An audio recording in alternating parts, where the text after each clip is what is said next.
तलवार की धार बदल जाती है, हर तलवार की धार बदल जाती है, वक्त की रफ्तार बदल जाती है।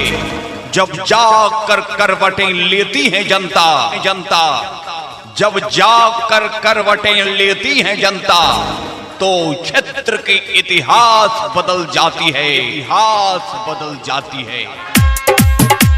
राजेश कुमार जिंदाबाद जिंदाबाद जिंदाबाद, राजेश कुमार जिंदाबाद जिंदाबाद जिंदाबाद, जगदीश कुमार जिंदाबाद जिंदाबाद जिंदाबाद, जगदीश कुमार जिंदाबाद जिंदाबाद जिंदाबाद। आपका मोहर कहाँ लगेगा, ये पूछा जहाँ रहेगा। यबरी फेरो दहो भैया मौका राजेश कुमार के, यबरी फेरो दहो भैया मौका राजेश कुमार के। सुना हो काका मारता छाका, हाँ सुना हो काका मारता छाका, करता गाँव के विकास हो। सुना हो काका मारता छाका, करता गाँव के विकास हो। एक वोट भी बेकार न जाए, हर वोट का सही सदुपयोग हो जाए, तभी विकास की नई कहानी लिख पाएंगे, तभी उन्नति और उत्थान के संग जन कल्याण के फूल उगाएंगे, जन कल्याण के फूल उगाएंगे। राजेश कुमार भैया जैसन मिलता नहीं नेता, राजेश कुमार भैया जैसन मिलता इंदिरा आवास वृद्धा पेंशन दिलता,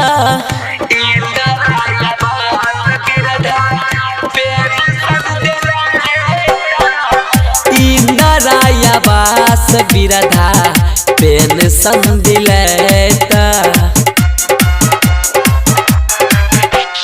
गली नाला सब कुछ बनबैता, करता गाँव के विकास हो। गली नाला सब कुछ बनबैता, करता गाँव के विकास हो।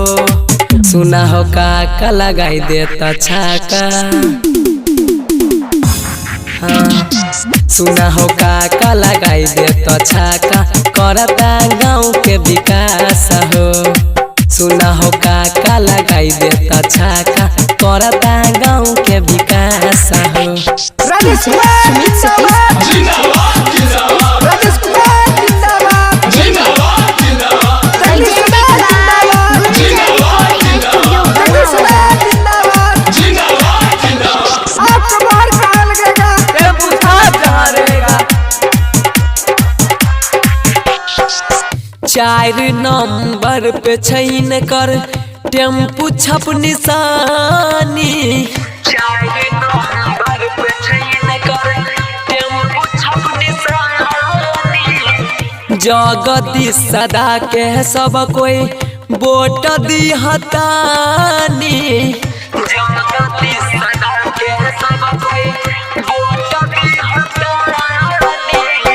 टेम्पू छप पे सब कोई मिल के वोट दी हतानी।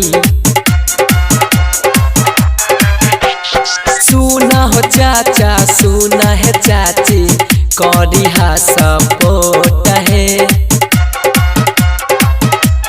हाँ सुना हो चाचा सुना है चाची, करी हा सपोर्ट है। सुना हो काका लगाइता छाका,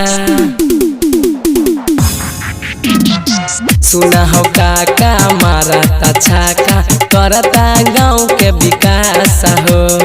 सुना हो काका मारता छाका, करता गाँव के विकास हो। गुंजन रिकॉर्डिंग स्टूडियो बल्हावा।